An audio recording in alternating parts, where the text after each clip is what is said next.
I restarted Fallout 76 earlier this year, I would hear stuff like the Pepper Shaker's OP, or the Gas Gun killed my family. Wait, who said that one? Point is, people just can't make up their damn minds. So that's why in today's video, we're gonna look into the top 5 meta guns and determine which gun is the ultimate gun of the universe. Besides the Tesla cannon, for reasons I'll talk about later. And we're gonna compare them to each other fairly. We're gonna let them kill the Myelite Queen, Behemoth, and some mutants to see if they can handle big DR stats and ads before ranking it between 0 and 5. We're also going to test the practicality of the gun, because at the end of the day, if your gun requires a manual to maintain, then it's going to be as useful as a napkin that was pre-used. I won't be using any buffs, but if the build I use can be pre-stacked, I will pre-stack it. So things like Bulletstorm and Reverse Onslaught, or get the max amount of stacks I can, then go into a fight with them. Oh, and these are legendary cards I'll be using. Now that you understand everything, let's go into the first gun, the Enclave Flamer. The Enclave Flamer is a very iconic meta gun. It's always been good even before the perk card rework.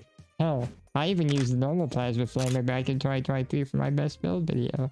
Granted, that version of the Flamer is weaker, but overall, this gun's always been meta even before that video. The Enclave Flamer is an amazing DPS gun. Although it did kill the Myelite in 58 seconds, it was able to kill the Behemoth in 4 seconds easy. Granted, for the Myelite Queen, that could have been some user error, and the server issues that had definitely didn't help. But the Behemoth is a really good example of what the gun just does naturally. Another thing I noticed is that the range is a very big drawback, having a very limited range. I know, it might sound shocking to some of you. The flamethrower that I have does not reach light years away from me, which causes major survivability issues unless A, your armor is good, or B, you invest in the armor perk cards, which at lower levels can cause you some damage loss. Sadly, you can't do DPS while 6 feet under. Trust me, I've tried.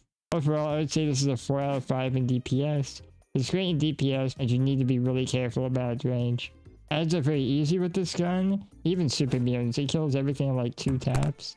And it's a flamer, so it easily shows everyone, why you shouldn't charge a person using a militarized lighter with a simple wooden blade. I'm gonna give ad clear a 5 out of 5. Easy peasy. Practicality is not too bad, but it's not brainless either. You have to tap fire or you just lose ammo.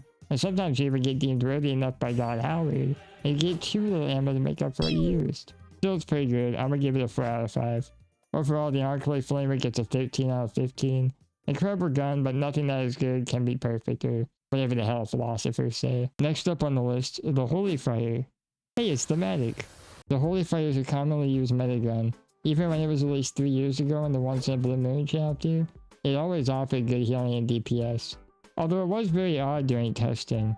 It killed the Myelite Queen faster at 12 seconds, but it had a slower Behemoth kill at 9. Why? Honestly, it really stems down to the fact that A, I was stupid and ready for AP regen on my Enclave Flamer, and 2, this gun's better for just shooting your targets and not really in VATs. It's good in VATs, but overall you're just better off just hitting your target. Overall, I'm gonna give its boss killing potential 4.5, just because at the end of the day, it did kill these bosses really fast. And even if it did feel a little sluggish, I think overall the gun is just good. Ads felt a lot slower compared to the Enclave Flamer. It definitely took multiple taps to kill just one super mutant. It could just be me being spoiled by other guns, but to me this felt very clunky. Definitely not terrible though, it did its job. I'm gonna give it a 4 out of 5. Practicality is well, it's interesting, I'll tell you that much. I got a bit of ammo back at the end of my testing, but you could get as low as 6 fuel. I feel like it's a casino in terms of practicality, so I'll play it safe at a 4.5, making the Holy Fire have a ranking of 13 out of 15. Remember that the Holy Fire is very good at survival, so don't just toss it out if you need something to help you heal, or if you just have a fun flamer build. Now this next gun is a little on edge. A lot of people might be mad about it. It's the Gatling Plasma.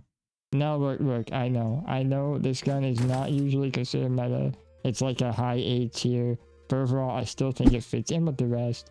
And there are definitely some new modifications you can do with it that make this gun very good. I did take this idea from one of my commenters. I'll put it on the screen now, although their name is blurred. I know it's shocking, I'm giving people privacy. A YouTuber's gravest sin.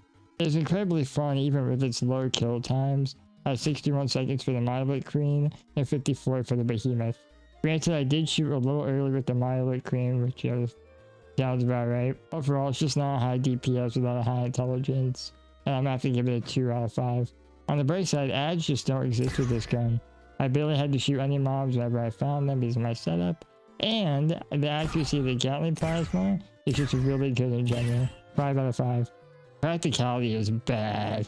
Enemies just don't drop cores, meaning that you're gonna blow through ammo unless you sacrifice your cash for atoms and buy a plasma core recharger. Granted, you could make low-level Gatling plasmas and scrap them. You get about 3 or 4 per gun scrapped, but that's really expensive for some plasma cores. Sadly, I have to give practicality a 2 out of 5. That puts the Gatling plasma at 9 out of 15. Sucks because of my Gatling plasma obsession, honestly. The fourth gun's everyone's favorite gun. It's the Gauss minigun. The Gauss minigun proves its reputation well with a 15-second Milo Queen kill and an 8-second Behemoth kill. Now, it did feel a little slower, but overall it nearly matched the Flamers with a semi-low intelligence stat. It also had a lot better range, and its explosive rounds help so much more than the Gatling plasma, just because it's natural and it doesn't steal your second legendary spot. Easy 4.5 out of 5.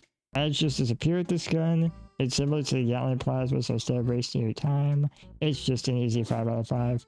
Practicality is a downright scam. You get ammo in daily ops expeditions, but I gained 2 bullets.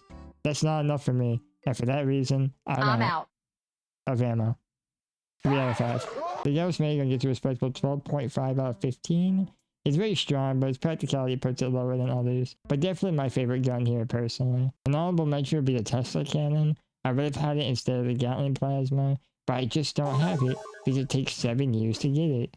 But next time I do this video, because I'll probably do it after the whole update in September or whatever, I will happily put it in that video. Now the final gun is the Pepper Shaker. I know, shocking, right? Now this gun is slightly skewed, but not for my betterment.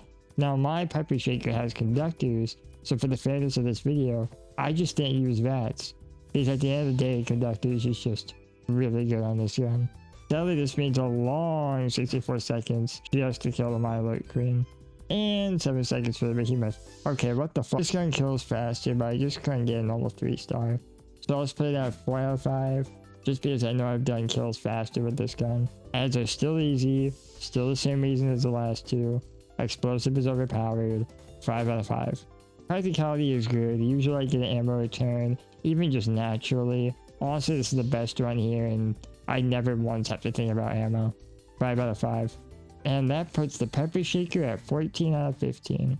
Now, the winner of the ultimate gun of the universe is the Pepper Shaker. Yippee! Remember, this video is my personal opinion and testing. At the end of the day, you're gonna think one gun is better than the other, and that's just you. That's how humans work. However, if you would like to yell at me for my wrong takes, or if you'd like to suggest other reasons as to why a gun's better, let me know in the comments. I would love to respond to them. I would love to see what your opinion is. That's what I like about these videos. Now here's the fun part. YouTube panhandling. If you subscribe, that'd be great. We are nearly at 400, about to hit 500 very soon. And I'm super excited. I've been making videos similar to this one, if not just straight up guides or builds. So go ahead and subscribe if you like those things. Won't hurt to try, and plus you can just unsubscribe whenever.